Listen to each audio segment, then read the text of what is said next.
Good morning and welcome to Caffeinate Your Career. Today's topic, how to reduce debt and make payments on a tight budget. I'm your host, the career coach with the most, Jason Hopper. With me today is our sensational Senior Director of Career and Financial Services, Miss Allison Harding. Hi, everyone. And I'm excited because we got Brenda here today. Brenda is our fantastic financial coach here at JFS. Brenda, welcome to Caffeinate Your Career. Good morning, everyone. We are live, so that's going well so far. And if y'all have any questions, you can put them into the chat, and I will kind of take a look at that and monitor that as we go. So our department is the Career and Financial Services Department. Most of the time we usually talk about job search stuff, but I thought let's do some financial kind of things as well. And so Brenda, when we're talking about debt, there's good debt and then there's also like bad debt. Absolutely. What are some examples of both? Well, good debt is, like, for example, it's about a month outside of the holidays and all your holiday bills are coming in due now. It's literally 30 days since you probably shopped for the holidays. And the good debt would be, okay, you got these bills, you spent the money within your budget, and now it's time to pay it off. So paying off your credit cards each month is good debt, it's healthy debt, because you're not accruing high interest balances. So that would be really, really good debt.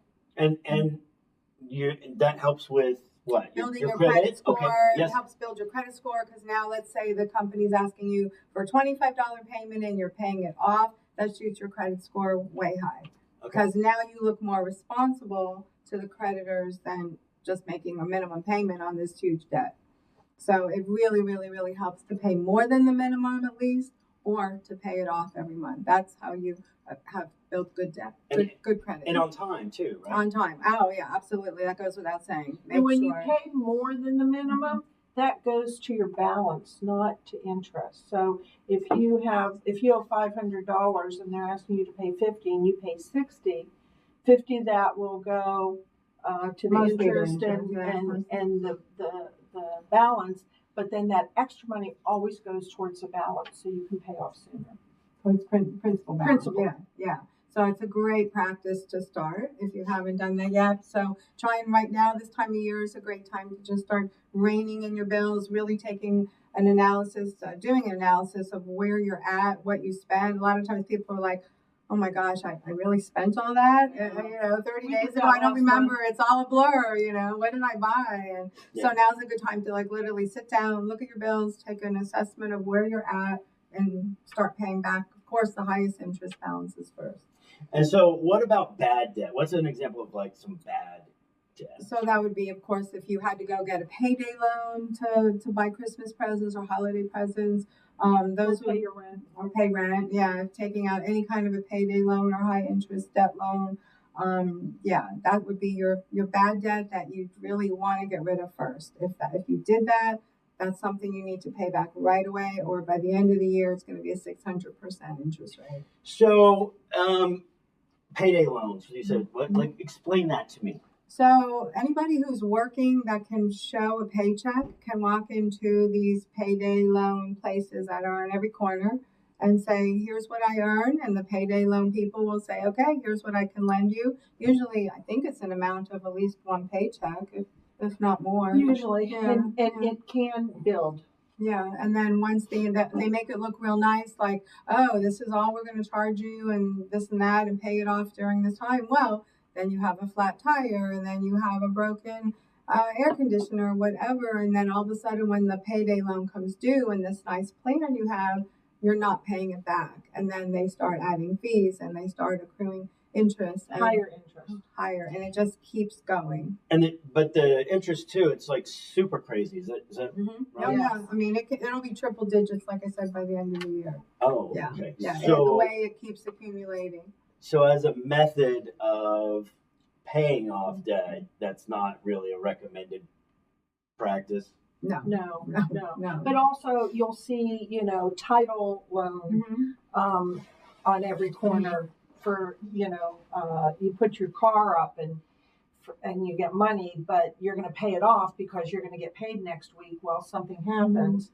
You have to be very cautious on these things and look more closely at what you're spending things on and what what is important to you. Your car is important to you. Not having debt is important to you. Being able to put food on the table and paying for your rent or your mortgage. Those things are important, and payday loans can just really ruin that. And if you have a title to a car that's paid off, you can refinance the car.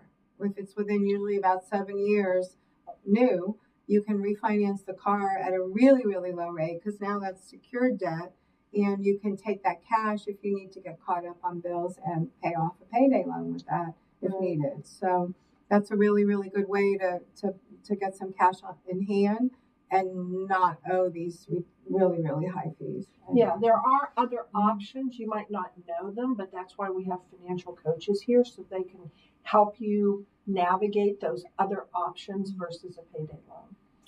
And if you need help with that and they get you hooked up with a financial coach like Brenda, you could call us at 972-437-9950, extension 379. Leave a message and somebody will call you back in 24 hours.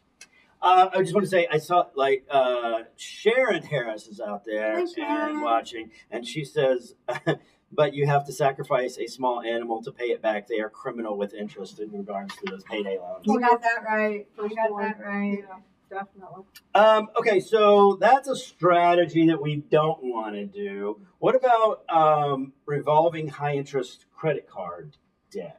Well, that's kind of where we started with this. That's probably what most people use for holiday shopping are those credit cards. And your department stores are usually higher than even your Visa or MasterCards. So those do become very high interest debts if you don't pay them off. That's why we were saying try and only spend what you can pay back, or at least pay more back each month than the minimum, and you'll try and get ahead of it.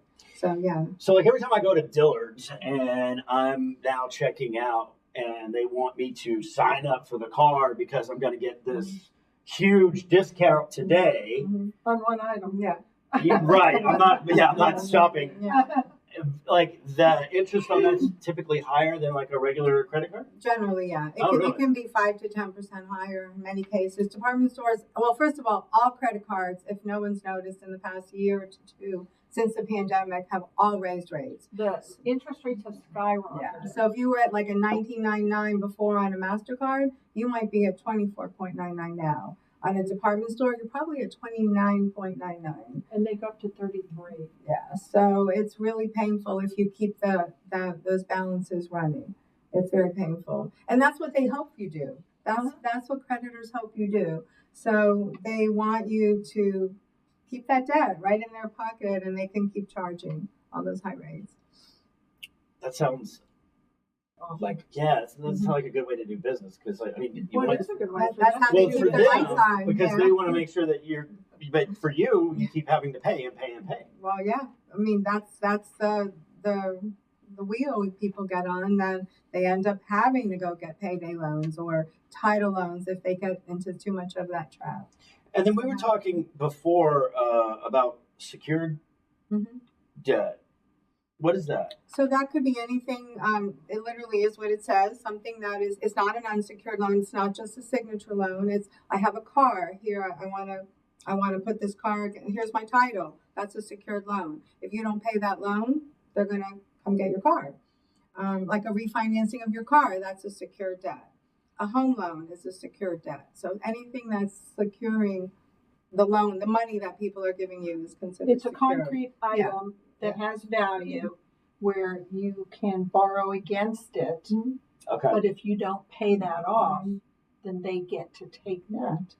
It goes to It goes to the creditor if you don't pay. Kind of like we were talking about the title, like a title loan. Yeah. It's like a title loan. If it's your title of your car is the security for that loan. If you don't pay off that loan, they can come get your car. You'll come out from work one day and your car will be gone. It'll be repossessed. I mean, you'll get notices, but it'll be gone if you don't pay the loan. Okay. It'll be repossessed.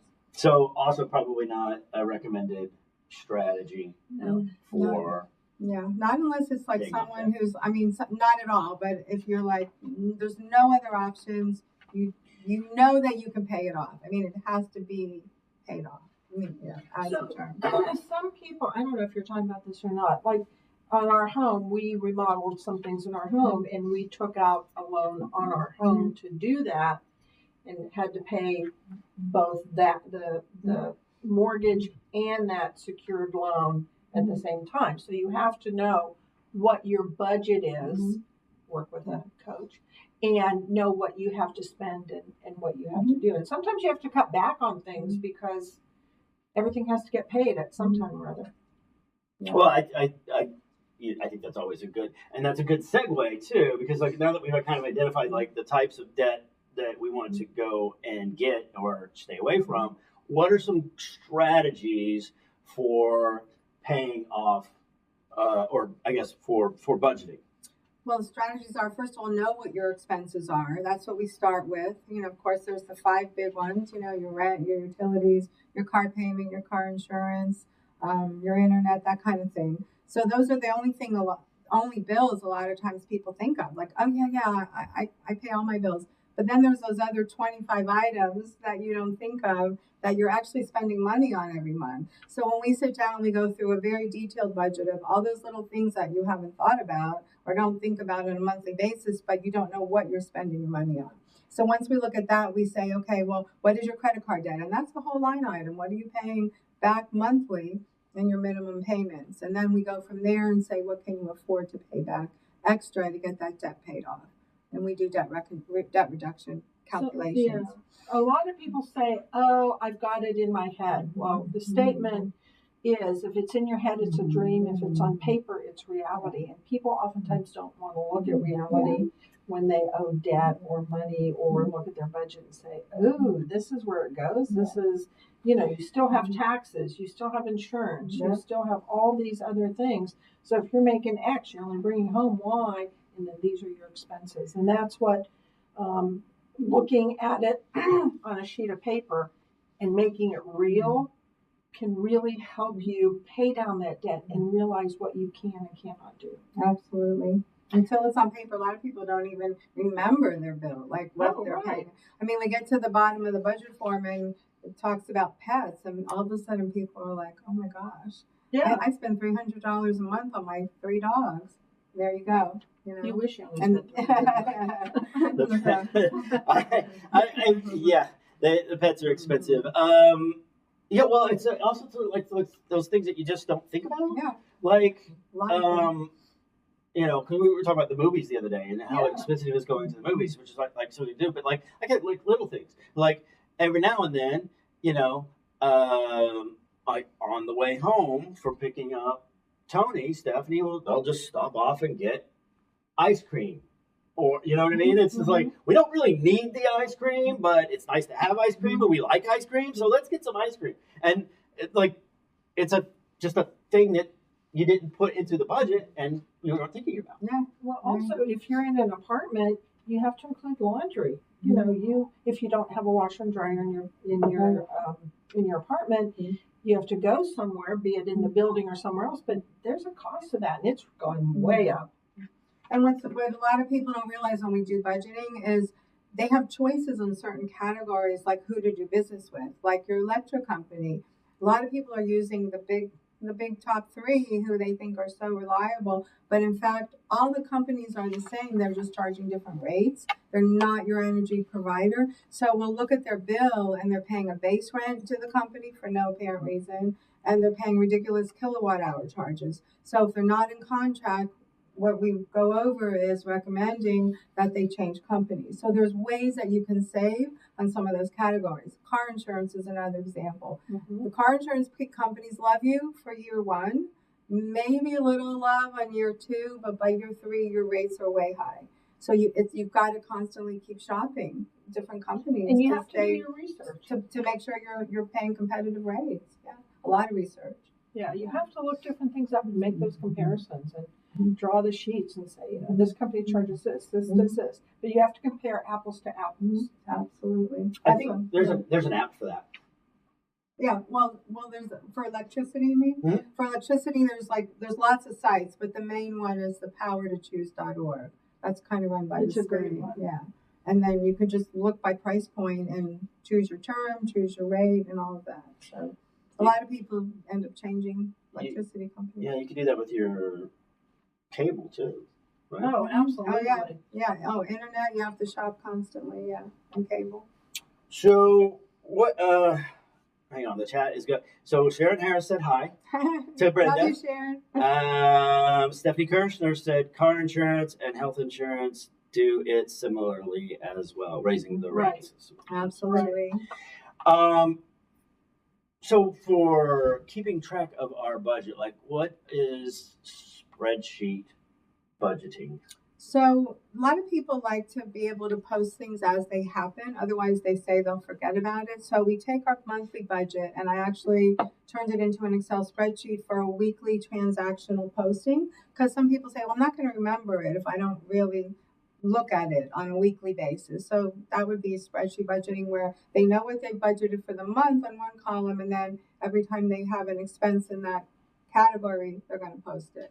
And then at the end of the month, we look at it and say, okay, you said this, but you spent this. Kind of like the checkbook registry? Kind of the old days. Like back in the day? The what? The checkbook? I found What's a check? I found some checks that we had in the junk drawer. I was like, holy crap, where did these come from? I know. It's the old Checks word. were pieces of paper that you used to pay people with. They would take it to the bank and get cash. So now you just take pictures of them. Yeah, that's right. That's right. And what about zero-based budgeting? Well, that's a great idea if you can balance your budget, including savings. Okay. So we always want to put a line item for emergency savings or future retirement savings. And then at the end of those totals and you balance out to a zero, that's a good thing. It means that you've balanced your budget, you've counted for everything, you can pay everything that you need to pay and save money. So a simplistic way to look at it when we help people with their budgets, and this is very simplistic, Brenda goes into great detail, but there's your everyday spending, and that's a budget that she's talking about and how you can monitor it either weekly or monthly or what your preference is. Secondly, that emergency bucket, and that bucket has to be filled for those times when your battery dies on your car, somebody gets sick and you have to go to the doctor's, you get a flat tire. That's that emergency money so that you don't have to take it out of your monthly spending and have to go into the hole somewhere else and have some problems. And then that third bucket is Social Security is not your retirement program. Social Security is an add-on to what you can save for your retirement. So even if it's $10 or $15 or $20 a month at this point in your life, start doing it because it's going to be really important in 40 and 50 years when you retire and you're going to have that bucket of money that you've put into savings and maybe invested some of it for your retirement and your Social Security. So your three buckets are your everyday spending, your emergency fund, and your retirement money. Yeah, and the budgeting we talk about, you should really take that big bucket of money every month, and 50% of it will go towards needs, your absolute needs, your electric bills, your rents, mortgages, and then 30% for wants, and then 20% for savings. So that's kind of like the rule of thumb that budgeting works on. So when you say wants, what does that mean? I want to go to the movies. I want to go out to dinner 4 times this month. I want to buy new clothes once a month, whatever. That would be your wants. Your needs are your electric and your insurance and your car payment and your rent, your mortgage, all that. Yeah. I was like 4 times a month. That's like once a week. To eat out? Yeah. Oh, yeah. Most people eat out at least once a week. They budget for that. Don't you? Yeah. No. You used to. We used to. But we've been doing a lot more like when we did we went out like when we had the snow day because there was Nothing else to do. nothing else to do. It was like let's go to our favorite Mexican food place and Where'd you go? We went to Casa Mama, and it is the best. It's our favorite Mexican food place. They have 2 locations. The location we go to is at Park and Maple Shade in North Dallas. Preston. Preston. I'm sorry. I don't know direction. Jason introduced me to it. We went there last week too. It's great. We don't know, but we don't go out as much as we used to. Probably like once a month, but not as much. So, Once a week. once a week, yes. I'm sorry. So now it's more like once every 2 to 3 weeks. Wow. Okay. Wow. I know we're boring. But I like that 50, 30, 20. Mm-hmm. 50% for your Needs. expenditures, your needs, Mhm. 30% for your wants. Mhm. And if you don't spend all of that, you can always put it into your 20% Yeah. of savings. So if you And cut cut back on down. if you cut back on eating out, then that can go into Yeah. savings. So you said something a minute ago. I was like, so we're not gonna retire and just live off of Social Security and hang out? That's not a thing. That's not a thing. And a lot of older adults today are realizing they assumed that was going to be their retirement or that they would have more money in savings than they do. And they're really having a difficult time right now. And that's why we really stress a lot that retirement savings. Social Security can be anywhere from $600, that's the lowest, up to almost $4,000. That was before the 32% add-on if you wait longer. So you can start taking Social Security. This is getting way off, but you can start taking it at 62 for retirement. And right now it's 66 in 6 months or 70. And each time you wait, you get more money in Social Security, but it is still not enough to pay all your bills. And if you guys want to see us do a presentation or a episode of Caffeinate Your Career about Social Security, put that in the chat and let us know. It's to supplement, not going to be your main source of income. And I really study it. I really research a lot of stuff. Yes, you're big on that. And then the cold method. We got the avalanche and snowball methods of paying off stuff. Avalanche, that's Dave Ramsey, is that right? I read it in his book. I don't know if he started it, but maybe he did. But most people know that. Okay. Yeah. And so what is that? The avalanche. So avalanche is when you have a high. You rank your debts in order of interest, highest to lowest, and you start paying back the highest interest first. So that way you're paying less interest over the course of the debt, over the course of the lifetime of the debt. So at the end of the day, instead of paying $12,000 in debt in interest rate, you might pay $8,000. You're going to pay less interest if you hit the higher interest rate debt first. Okay, just mathematically. The snowball method is when these are for people this method is for people who need instant gratification. So I have 3 bills that are $300 each, and I have 4 bills that are $2,000 or more. So if they feel like they need to really feel successful quickly, they're going to pay off those low balances first and be like, yay me, yay! I paid off 4 credit cards. I'm good. Those cards are gone. Now I'm going to hit my high interest debt. So at the end of the day, you're going to feel good, but at the end of the term of all this debt, you're going to pay more interest in the long run. So, and there's no right or wrong way. Yeah, it's what works for you. Yeah, it's what works for you. And a lot of people, though, will recommend that you do the avalanche method, that you pay that high interest first because you're paying so much interest on those loans. So if you pay those down, and you're finding that you're paying more into the principal, into that principal balance, then you're also going to feel better. But it really depends on what you feel you want to do. But when you're doing these, you still have to pay on all of them. Don't feel that you have to put all your money into your $2,000 loan and you're not going to pay on the others. You still have to pay the minimum on the others. Absolutely. But that's where the budgeting comes in, because whatever extra amount hopefully we come up with, that extra amount goes into the extra payments to help pay down debt. Okay. Yeah. And so what about debt consolidation? Is that a good idea? So if you find the right situation, there are nonprofits out there who can help with this, and they will negotiate your debt up front for you for lower interest rates than what you have now. They have to be trustworthy. There are some companies that are scams. There's some companies that require thousands of dollars for them to do this for you, and there's others that don't charge that much. So it's just a matter of investigating the right company if you want somebody to handle it all for you. But it can be done. You can do it yourself. You have to be really careful. We had some speakers in last week, and they were talking about debt consolidation. They really recommend you going to a bank first and talking to them versus going to some of these companies that charge either high dollar amounts up front or make you not pay any of your bills, and your credit score goes to the basement, and then you have to build up again. That's what I did. Yeah. I did that. Yeah. When I was younger, I was not very financially responsible and had like just way too much debt.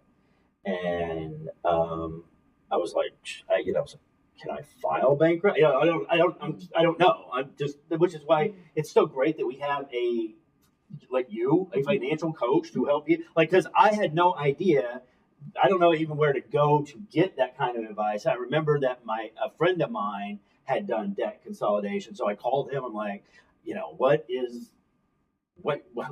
company did you use? Did it help? Did it work? And he told me the company that he used, and that's the company that I went with. And that's the one thing they don't tell you. They'll take care of all of it, right? You just pay them. You pay them, and once it's paid off, you're done. But you don't have they don't. What they don't tell you is you don't have any credit anymore. Right. And so then I had to build my credit back up. Yeah. The worst thing to do is to once they close all those accounts, you literally have no credit because you stop using all that. What Allison said is absolutely correct. The very first thing to do before going to these companies, I recommend everyone call the companies themselves, their own creditors, and negotiate. Say, you're charging me $29.99. Can you lower that? And they might say yes for 6 months. Okay, we'll take advantage of it. I've had clients be successful with getting to a 0% for a few months or 10% for a few months, and it really makes a difference. And you just start paying that card a little heavier to try and help yourself. So you can negotiate as well. I'm not saying that it's the exact negotiation those companies do, but they charge a lot for that. And they're very deceiving. Like you said, they'll just take all your cards, shut them all down, and then you start paying them. And then when they're ready, they have enough in the kitty to make their first negotiation, then they'll start. But meantime, you're still getting the collection calls, and your scores have plummeted. So it's a very rough ride. Yeah, and what Brenda is saying true about calling the credit card companies. When we had 3 kids in college, and my husband was starting a business, and I was working full time, we had no money, and so our credit card debt just on one card skyrocketed, and we'd had that card for a long time. So probably we'd gotten married.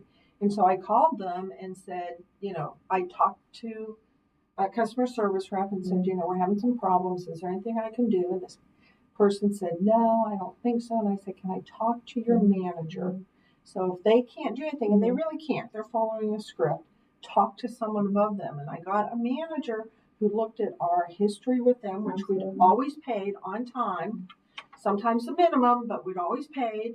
And she looked at our history. We'd been with them for 20 years. And she said, you've been a great customer. I know you use this card a lot. For 1 year, she gave us 1 year because it was a really high debt. We will give you 0% interest. Wow. I burst out crying because, that was good Lord, we'll be able to pay this thing off. And that's what happened. We ended up paying it off. Still had 3 kids in college, still eating hot dogs and baked beans, but we didn't have that debt any longer. So you can do that. You can do it with the newspaper. If you get the newspaper, you can do it with your. I know. I still get the paper. Allison loves. You were definitely tactile. You need things in your hand.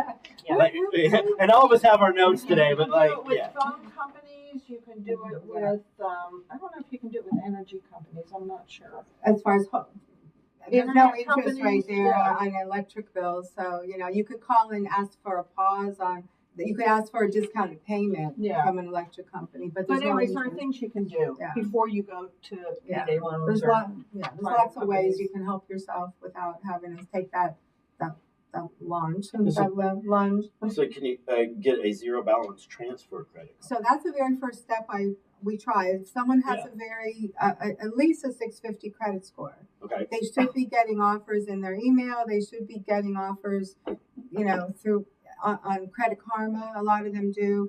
If you're getting a 0% offer and you have high interest, that's a perfect way to start, because now you're going to pay a fee. It's usually now it's come down to about 3%. Most cards are 3%. You're going to pay that on your first month, but after that, you've got usually a 0% for at least 12, 18, or 24 months. And then that way, every payment you make is 100% principal to pay it off. So that's like a very first step. If somebody's credit is worthy for that, that's our first step. Oh, absolutely. That sounds like a pretty good plan. It is a great plan. We use it all the time. Yeah. Okay. Yeah, I do also. This is the other thing that was like, start a side hustle. Oh, yeah. Right? And to get that extra money and then put the extra money into like paying back your debt. Yep. That a lot of our clients, as you know, do Uber and Lyft on the side, and they make enough to help fill in the blanks, to help support the debts they can't pay otherwise. So it really does help. Also, some people rent a car through Uber and Lyft. Oh, I didn't know you did that. You can rent the car right from them. It comes to a lot at the end of the month, but if you're really driving and earning a lot of money, it can be worthwhile. You'd rather do it on their car than yours. Yeah. Wear and tear. Yes. And it also comes with the insurance. So the payment also includes the insurance, I believe. So some people are taking advantage of that for side hustles. And also part-time jobs. When, again, we had the kids in college, I had a full-time job and a part-time job. So those things are important. You're exhausted for a couple of years, but when you're paying off that debt and your kids are getting through college and you're not going to have to support them anymore, I think that story is always funny because as Allison rolls her eyes, it's like Steve's like, one of the two of us is going to need to get a part-time job. It's like, one of the two of us, no. And Steve traveled. And I was like, me? Like me? Yeah, you're the one getting the part-time job. And then the last bit is to adjust your spending to fit your goals, or what would be like your new goal. Absolutely. I mean, the goals can be, I need to spend X amount of money. I need to start saving for my kids' college. I want to save every month just to have a vacation once a year. Whatever the person's goal is, whatever our client's goal is what we budget for, what they budget for. Yeah. That's good. Because, I mean, a lot of emotion is tied up with money. Yeah. So I also, and I have this right now so that everyone knows, everyone in career and financial services at Jewish Family Service has gone through the financial coaching training. So we're all certified financial coaches. Brenda and Sheree do it full time all the time. The rest of us just help people through things until we can't do it anymore, and then we send them on to Brenda and Sheree.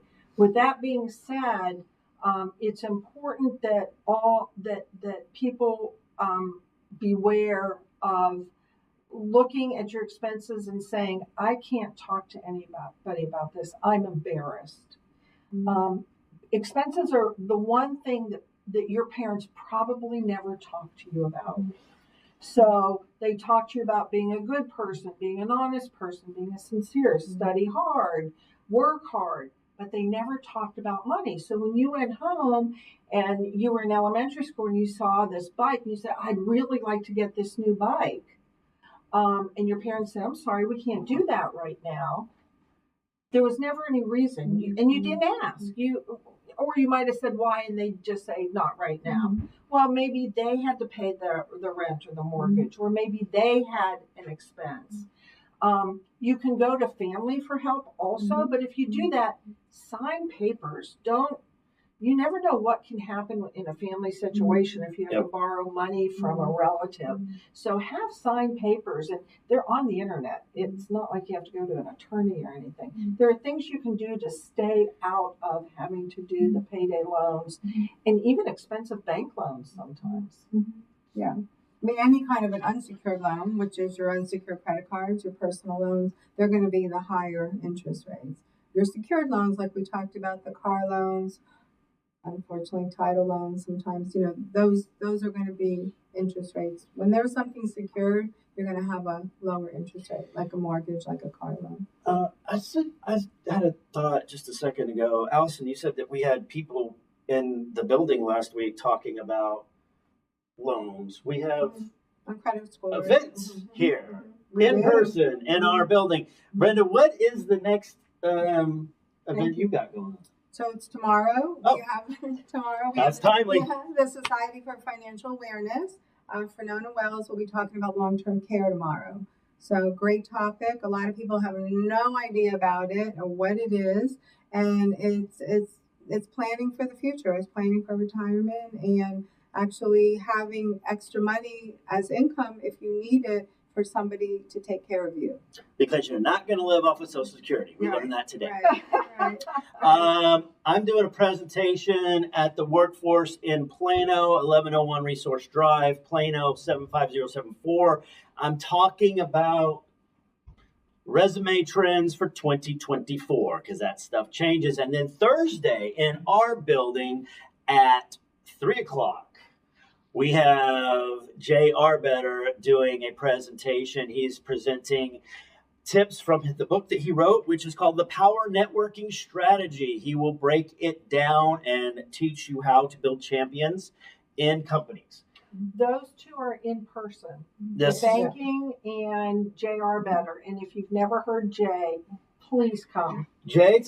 I've seen Jay do his presentation about 6 times now, I think. And there's one story that he tells, and every time he tells that story, I cry. So if y'all want to see me cry Thursday, come on in and see me cry. Jay's amazing. It's a great presentation. So guys, we're at time. Gemma says Jay's fantastic. Yes, he is. Thank We you. hope to see you here on Thursday. Come on down, Gemma. We want to see you. So guys, that went by very quickly.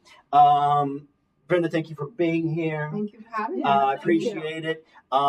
Today's fun question, and we were just talking about how expensive it is to go to the movies, but what was the last movie that you saw? So it was about a week ago. It's not Anyone But You. That was a little rom-com fun flick. Yeah, it was cute. Carey Mulligan and I'm forgetting who I was. The guy that was in there. Yeah, it was cute. And actually, I read on LinkedIn, which is where I get most of my news, that they were talking about the rom-com romantic comedy being the thing because it performed so well, over expectations. Wow. So, Wow. Allison, what was the last movie you saw? I'm trying to think of the name of it. It was a kids' movie. We had our grandchildren here, and we went to see Migration. Oh, how was that? It was good. Yeah. I mean, it's a kids' movie. Yeah. It's they enjoyed it. This past weekend we went to the movies and saw Wonka. Oh, that's fun. I want to see that. Yeah. It's cute. There's some songs in it. I didn't know it was going to be part of a musical, but the original, Willy Wonka had songs. So Right. they just in the same vein. But it's worth checking out. What movies have you seen lately? Yeah, let me know in the chat. It's on Netflix because Netflix now has everything. Yeah. Yes. So next week we have another guest. We do. Next week, our clinical administrator, Sally Gleason, will be here with us, and we will be discussing mental health and your job search. Because if you're not in the right mindset, doesn't matter what me and Allison teach you, it's not going to work. Sally's going to talk about that with us next week. And Great she's topic. awesome. So it's She's amazing. great. Amazing. So we'll see you then, and hopefully we'll see you tomorrow for SOFA and planning for the future, and hopefully I'll see you later today at the Workforce and Thursday to see Jay Arbetter. Bye. Bye, everybody. Take care.